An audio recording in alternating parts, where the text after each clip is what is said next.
Welcome back to the show, everybody. Check out these headlines. Russia and India in a $4 billion deal that sidelines the U.S. dollar. It's getting serious, ladies and gentlemen. We also have BRICS hitting a new record, and Ripple and BRICS partner Brazil. Ripple and Trade Finance say it isn't so. Actually say it is so. Former Ripple exec fires back here, and economists on Ripple's stablecoin that's coming. DTCC major date coming this month for T+1. We got that and so much more. Somebody roll that beautiful intro.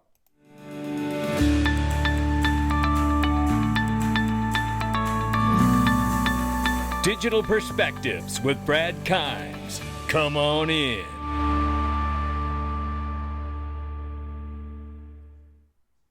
Welcome back to the show. You can follow us on Twitter, YouTube, and digperspectives.com for exclusive content. Right now, it's $2.76 trillion market cap for crypto. The market is up 8.6% right now. Screaming to the moon it is. 70,700 plus, 3,700 plus for Ethereum, 70,700 plus for Bitcoin. And we see these numbers. Look here. In 24 hours, Ethereum up 22.9. That's because there's a lot of talk about an approval for a spot Ethereum ETF. We will see what happens over the next couple days here. We see on the 7-day, Bitcoin's up 14.5, 31% on the 7-day for Ethereum. And we see coming down here to XRP, we're up 8.3 on the 7-day, up 6.5 on the 24-hour. We're at 54 cents right now. Nothing to sneeze at. I know we're not setting the world on fire yet, but you know what? Head on a swivel. There is a lot at play. If you haven't seen my first video from this morning about the legislation that has passed the House of Representatives, you need to understand what that means and how impactful it could be if it's passed into law. It will put Gary Gensler and the SEC back in their own lane. Then we have the FIT 21 bill that's going to be voted on this Wednesday. There's a lot there. Go watch that first video. But let's get into this, ladies and gentlemen. We'll keep an eye on it ranging between 51 and 54 cents. Right now, I want to tell you about an awesome opportunity, which is iTrust Capital. What if you were to take a position today in your iTrust Capital for a crypto IRA, and you bought however much crypto, whether it's Bitcoin, Ethereum, XRP, it doesn't matter. The moment you put it inside that IRA, it's tax-free now, baby. Now think about that. And think about how long you have until you're 59 and a half when you want to get that money again. And it's all tax-free. All the growth between now and then, between now and all this legislation is tax-free when you do it right with iTrust. I tell you, the opportunities are just remarkable. Click the link below if you haven't done it and experience the power of having your own portfolio in iTrust Capital. It's amazing. Looking at this right now, this is amazing here. BlackRock executive predicts a tidal wave of institutional money flooding into Bitcoin ETFs. Think of it for a moment. This is Robert Mitchnick, who used to be at Ripple, who also, along with Susan Athey, developed that amazing XRP calculator, right? Robert Mitchnick prediction comes despite a recent pause following consistent inflows in the spot Bitcoin ETFs for 71 days. He goes on to say that the current law is likely to be followed by a new wave from a different type of investor. And listen what kind of investor this may be. Robert Mitchnick shared his insight on a renewed dialogue around Bitcoin, saying, many of these interested firms, whether we're talking about pensions, endowments, sovereign wealth funds, insurers, other asset managers, family offices, are having ongoing diligence and research conversations, and we're playing a role from an education perspective. What he's pointing to with those mentioned areas of investment, endowments, sovereign wealth funds, family offices, pensions, these are massive, massive, massive amounts of money you're talking about here. In the trillions, ladies and gentlemen, all of these collectively together. There is a lot of money waiting to come off the sideline, and it isn't just for spot ETFs. It's also to push money into the innovation of this technology that they believe will be inside the financial system. It's coming. And I want to bring it back now. Let's pull back to the geopolitical perspective for a moment here. Because we see all of this on the precipice, this money and the trillions pouring into this space, or getting ready to rather. But it's at the same time that we can't ignore the geopolitical winds and the shifts that have taken place. And I'm not just talking about the conflict between Russia and Ukraine. No. Or the one between Israel and Palestine. We're talking about the dominance of the Western world over the rest of the world because of the dollar, the US dollar, as a world reserve currency. A Hungarian prime minister, Viktor Orban, has proclaimed the end of the Western world, ladies and gentlemen. This year will be able to end the era of the Western civilization, to put an end to the world order based on liberal hegemony. The progressive, he goes on to say, and it's in his language, so I'm reading this to you. The progressive liberal world spirit has failed. It brought wars, chaos, and disorder, economic collapse, and confusion to the world. Eventually, people got tired of the representatives of this liberal spirit wherever they appeared. They are incapable of being leaders. They are not fit for the task. They are riddled with errors and ultimately rush to their own destruction. You know, he's not exactly wrong with some of what he's saying here, but I do believe that there's a way forward, introducing a bridge asset like XRP to the world, and then shoring up and underpinning the dominance and the strength of the US dollar, that it can remain dominant around the world, not only because you shore it up and underpin it with a value protocol like the XRP Ledger and Stellar and such, but because you get the design, integrity, and principles and characteristics of that digital dollar correct. Just like Honorable Cristiano Carlo has said, if you get it correct and you don't use it the way the Chinese have decided to use it against their own people, and now it's a surveillance tool and a social credit score mechanism. If you don't do that and you remain with the privacy and the respect of privacy to the people that hold a digital dollar, just as they do a paper one, you will continue to have a demand around the world for that digital dollar, just as you do the paper one. And even more so if you underpin it with reserves that are proven on a ledger. There's no question that that could be a way forward for the next 150 years for the US dollar and XRP in the system. BRICS trade hits new record as US dollar takes a big hit here. Here's more shots at the US dollar. This is the theme, ladies and gentlemen. Again, you cannot pay attention to what's going on with this innovation race without paying attention to the geopolitical winds and the shifts that are taking place around the world. It all is connected here. It says right here, a notable new record as the U.S. dollar has taken another big hit, specifically the two of the bloc's prominent nations have seen trade exchanges surpass $50 billion for the first time in the history. According to the Emirates news agency, indeed, Russia and India have facilitated record bilateral trade relations, with the figure reaching $17.5 billion just in the first quarter of this year. Subsequently, the nations have seen trade activity grow by more than 5% in local currency, with the move certainly affecting the prominence of the greenback on the international stage. This is where we have to be careful, ladies and gentlemen. There's no question about this. This is a big deal. And we know that we have connections, direct and indirect, to some of these BRICS nations. Like there's a connection to Russia we've talked about. And years ago, they did some piloting with XRP. They know what it's about. Brazil has deep ties. We know this, right? BRICS, Russia, and India trading billions in local currencies. The US dollar isn't used between. BRICS pay $4 billion in local currencies in that deal that we just covered that sidelines the US dollar. And we know that India has deep relationships with Ripple. We also know Brazil has deep ties to Ripple as well, as Ripple unveils a Brazil fund for supporting local XRP Ledger projects. Ripple Cryptocurrency Services and Payments Company has recently unveiled a local fund to support Brazil-based projects using the XRP Ledger, the XRP asset blockchain. It goes on to explain the grant program. We all know how that works. Now, this is not a mistake to me that we're seeing this.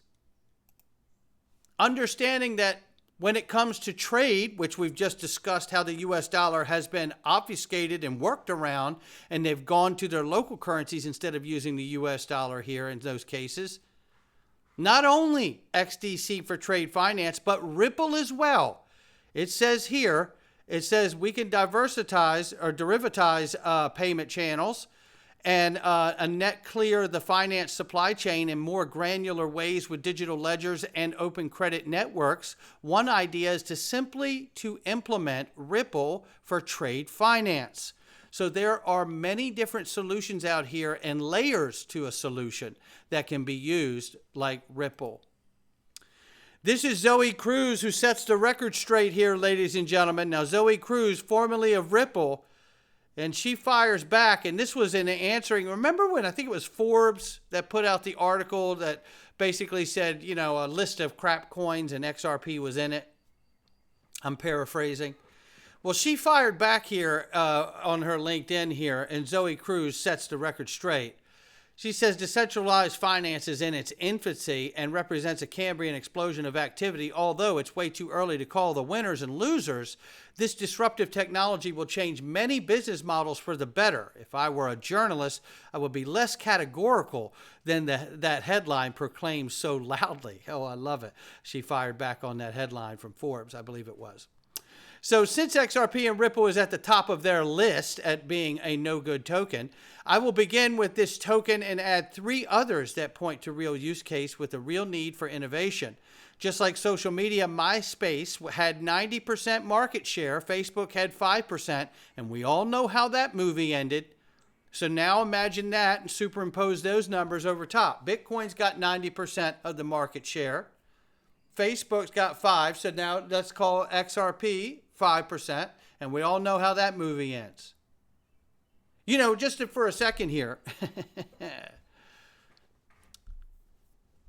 if I could,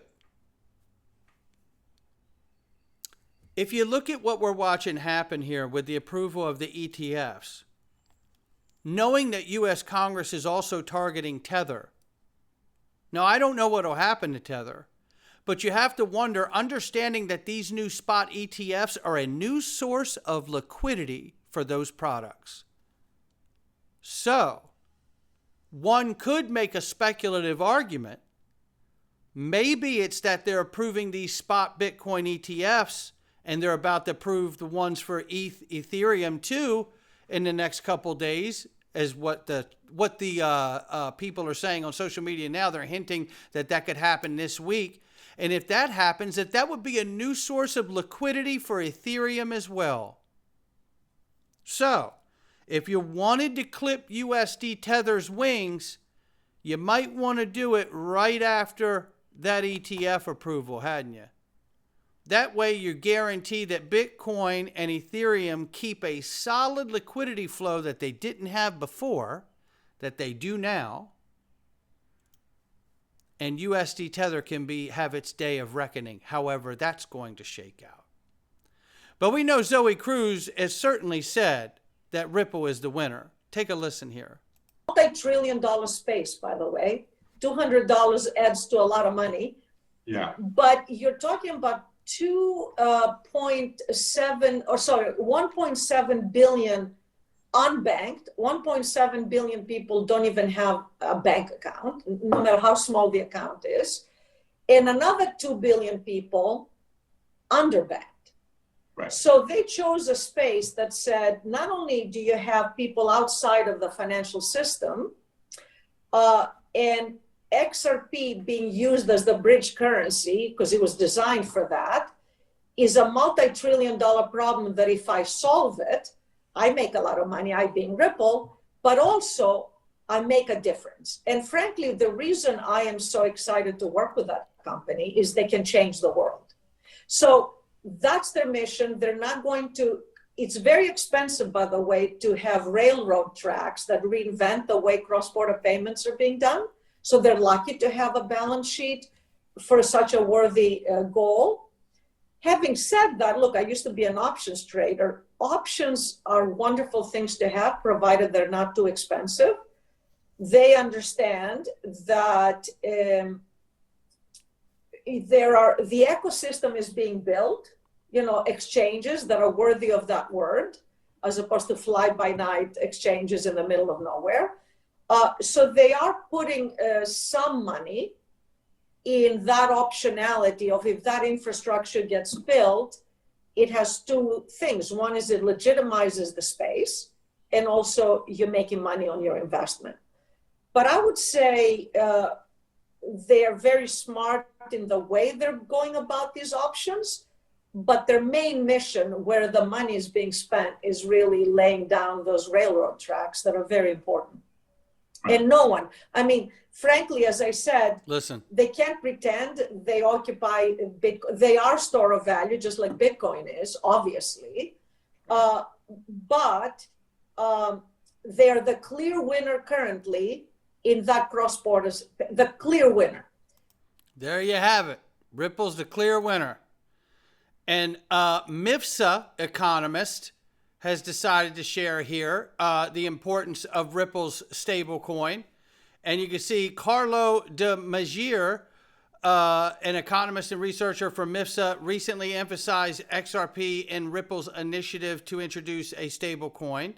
And basically, Ripple stablecoin launch, a game changer, he calls it, a bullish overview of Ripple stablecoin strategy by The Economist. In particular, he details the importance of XRP in a dual asset approach, envisioning bridging TradFi and DeFi. And it's absolutely where we're going, ladies and gentlemen. There's a piece of it where it says it. I don't need to read it again. And then there's this. Speaking of all that market infrastructure Zoe Cruz was talking about a couple years ago being built, remember, Ripple is a part of the DTCC and the ISDA, International Swaps and Derivatives Association, to help the DTC settle more than $2 quadrillion worth of derivatives. Well, remember, in just 7 more days, the DTCC goes from T+2 to T+1. How about that one? In 7 days. No, I'm not suggesting that that's going to move the needle as far as price goes. I wouldn't get upset if it did.